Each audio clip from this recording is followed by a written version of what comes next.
माननीय मुख्यमंत्री जी का मैं धन्यवाद करना चाहूँगा कि उन्होंने सुप्रीम कोर्ट के जो फैसला था डीएससी का, उसको हरियाणा में लागू करने का काम किया, जिससे जो 36 जातियां जो इससे वंचित थी उन सबको समान अधिकार मिला।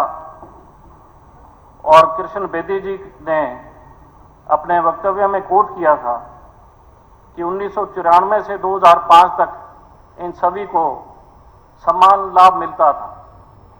2005 के बाद कांग्रेस की सरकार ने इन जातियों के साथ, अन्य डीएससी की थी उनके साथ ये जो है जिस डीएससी में आती है ये तमाम जातियां, ये मैं सबमिट कर दूंगा। कांग्रेस के लोगों को जब भी डीएससी की बात आती है, कांग्रेस के लोगों को बड़ा दर्द होता है, खास तौर पे गीता बुक्कल जी को जब भी डीएससी की बात आती है तो उनको बड़ा इस बात का 2005 के बाद कांग्रेस के टाइम में ये आपने केवल 100 गज के प्लाटों का जिक्र किया। ये 100 गज के प्लाटों में यही रहते हैं। हुड्डा साहब, गीता बुक्कल जी 100 गज के प्लाट में नहीं रह रही, 100 गज के प्लाट में मैडम यही रहते हैं। स्कीम पढ़ के आए, जो 100 गज के प्लॉट महात्मा गांधी ग्रामीण बस्ती योजना के तहत दिए जाते हैं, वो schedule caste, backward and all BPL, हर कास्ट का बीपीएल, उसमें एससी डीएससी का कोई विषय नहीं है सर। वो गरीबों को दिए गए प्लॉट है, उनकी सुविधाओं को लेकर ध्यान आकर्षण है। अब इनको जो मुद्दे से भटकाना है तो वो कुछ भी भटका दें। ये 100 गज के प्लॉट हर गरीब को दिया जाता है। और मैं सर एक बार क्लियर कर दूं, मैं एससी डीएससी के वर्गीकरण के कतई भी खिलाफ नहीं हूं। मैं इस चीज के खिलाफ हूं कि दे कुछ नहीं रहे, झगड़ा फालतू। मेरे ये समझ नहीं आ रही कि कांग्रेस के लोगों को डीएससी की बात आती है, कोई चर्चा होती है, दिक्कत क्यों होती है? क्यों उन्होंने डीएससी के साथ भेदभाव किया? कांग्रेस में किया ये तो सबको पता है। जब भी डीएससी की बात आती है, आप सब लोग आपको इस बात से दिक्कत क्या है? आपको तो उल्टी का सरकार का, सुप्रीम कोर्ट के फैसले का आपको स्वागत करना चाहिए। देखिए, 100 गज के प्लाट का जो विषय है वो सब गरीबों को दिया जा रहा है। डीएससी समाज का जिनका उन्होंने जिक्र किया 36, मैं डॉक्टर रुबीर कादियान जी, डॉक्टर रुबीर कादियान साहब यहाँ के सबसे सीनियर सदस्य हाउस के सीनियर सदस्य हैं। 2005 के बाद कांग्रेस की सरकार थी। डॉक्टर साहब, आप तो समझा लेते उनको कि उनसे भेदभाव मत करो, आपको तो समझाना चाहिए था, आप तो सबसे सीनियर हो और आपने तो सबसे ज्यादा हाउस में आप सदस्य रहे हो लंबे समय से। आपकी सुनते नहीं थे क्या? ये डॉक्टर साहब आपकी सुनते नहीं थे? अब 100 गज के प्लाट अगर इतनी अहमियत थी 100 गज के प्लाटों का, आप लोगों ने क्यों नहीं लिए? अगर 100 गज के प्लाट की इतनी अहमियत थी तो इन्होंने क्यों नहीं लिए?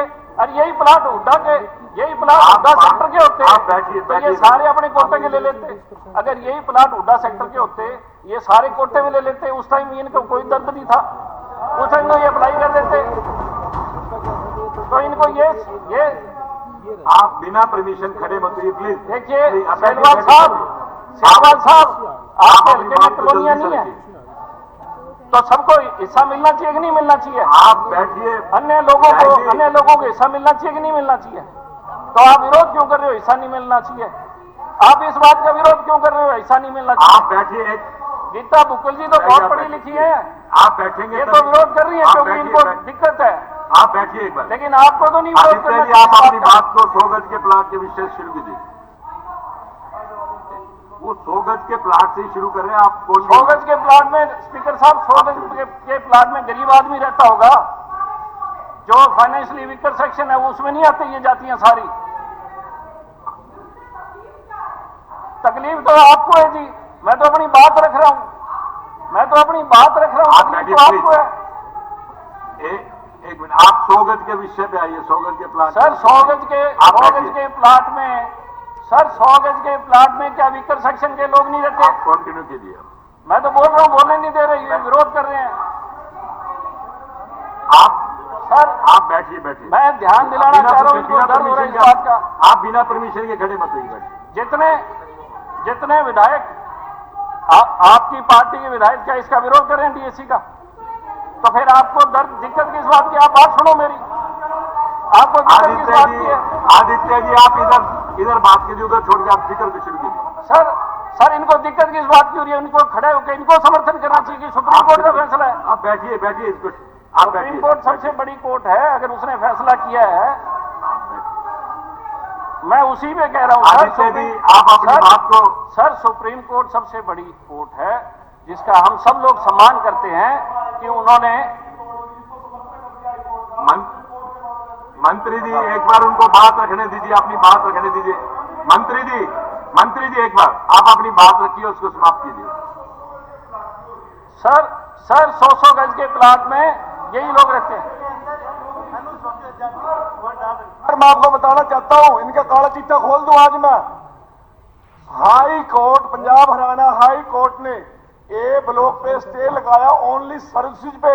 इन्होंने एजुकेशन पर अपने आप ही ठोक दिया। वो तो मनोहर लाल जी का बना हो 2020 में हमें एजुकेशन का राइट दे दिया। स्टे था नौकरियों पे, इन्होंने एजुकेशन पे भी लगा दिया था। वो तो मनोहर लाल जी का धन्यवाद, और धन्यवाद हमारे लॉ ऑफिसर्स का, उन्होंने एजुकेशन में दे दिया हमारे को। मंत्री जी आप बैठिए। आदित्य जी आप हरियाणा हाई बात कोर्ट कीजिए। सर एक बार सुन तो लो, जब हरियाणा पंजाब हाई कोर्ट ने वो डिसीजन हमारे खिलाफ दिया। आप सर प्लीज विषय से भटकने का काम मत करें। आप अपनी सुन बात तो लो सर, जब हमारे खिलाफ आप विषय को मत भटकाइए। मंत्री जी आप ही नहीं सुन रहे हमारे, तो हम क्या करें? मंत्री जी एक बार आप बैठिए। मंत्री जी आप अगर बात को नहीं मानेंगे तो कौन? मंत्री जी आप बैठिए, एक बार बैठिए। आप बैठिए मंत्री जी, आप इस प्रकार से मत। आप बैठिए, एक बार बैठिए। आदित्य जी आप अपनी बात को समाप्त करिए। आप बैठिए मंत्री जी, अगर आप ऐसा करेंगे तो कैसे काम चलेगा? बैठिए प्लीज। आप मंत्री जी आप बैठिए, अगर आप ऐसे करेंगे कैसे चले? आदित्य जी आप अपने बात को जल्दी समाप्त कीजिए। स्पीकर साहब, जो हरियाणा के लोगों के हित का कार्य है उसके सराहने में कोई दिक्कत नहीं है। और हम सब लोग तो शुरू दिन से ही चौधरी देवीलाल जी, चौधरी ओम प्रकाश चौटाला जी ने हर जाति विशेष को बराबर हिस्सा देने का काम किया, कहीं भेदभाव नहीं किया। अध्यक्ष महोदय, जैसा कि माननीय मंत्री जी ने जवाब में बताया कि पिछले 10 वर्षों से इस योजना के तहत लगभग 320 करोड़ रुपए बजट आवंटित किया गया और महात्मा गांधी ग्राम बस्ती योजना के अंतर्गत लगभग 4573 कॉलोनियों को निर्मित किया गया, अर्थात प्रत्येक बस्ती के लिए लगभग 7 लाख रुपए आवंटित हुए। मेरी मंत्री जी से यह सवाल है कि क्या 7 लाख रुपए एक बस्ती में पक्की गलियां, पक्की नालियां, बिजली, स्वच्छ पेयजल उपलब्ध कराना संभव है? अगर नहीं तो इन बस्तियों के लोगों को से भेदभाव क्यों हो रहा है? और क्या सरकार की इन बस्तियों के लिए पर्याप्त बजट बढ़ाने का प्रावधान विचाराधीन है? मंत्री जी। हाँ जी आदित्य जी, मेरे पास पूरे प्रदेश का डाटा है, मैं आपका सरसा बता देता हूं। आपके सरसा में 269 कॉलोनी है, जिसमें 173 कॉलोनियों का सुविधाएं उन्हें प्रदान की है, 156 की हम सुविधाएं दे रहे हैं। और आपको विश्वास दिलाते कि पूरे प्रदेश में माननीय मुख्यमंत्री ने ऑल पार हाउसिंग के तहत जो फैसला लिया है, हमने फर्स्ट फेज में 1000 गांव की पंचायतों के प्रस्ताव भी आ चुके हैं कि हम प्लाट देने को तैयार हैं। और बीजेपी के मैनिफेस्टो में कि हम 5 लाख इस योजना में प्लाट देने जा रहे हैं और 2 लाख की हमने तैयारी शुरू कर दी है। मकान देंगे और उसमें बिल्कुल नहीं उसमें अर्बन में हम 30 मीटर गज का, महाग्राम में 50 गज और विलेज में 100 गज का प्लाट देने जा रहे हैं। इस प्रकार जैसे आपने कहा कि हम इंश्योर करते हैं कि पूरे प्रदेश में जो कॉलोनियां हैं हम उनको जो निर्मित किए हैं हम उनको सड़क, पानी और बिजली पूर्ण रूप से देंगे। हमने बजट बढ़ाने की आवश्यकता पड़ी तो मैं माननीय मुख्यमंत्री से कहूंगा हम उसमें कोई कंजूसी नहीं बरतेंगे।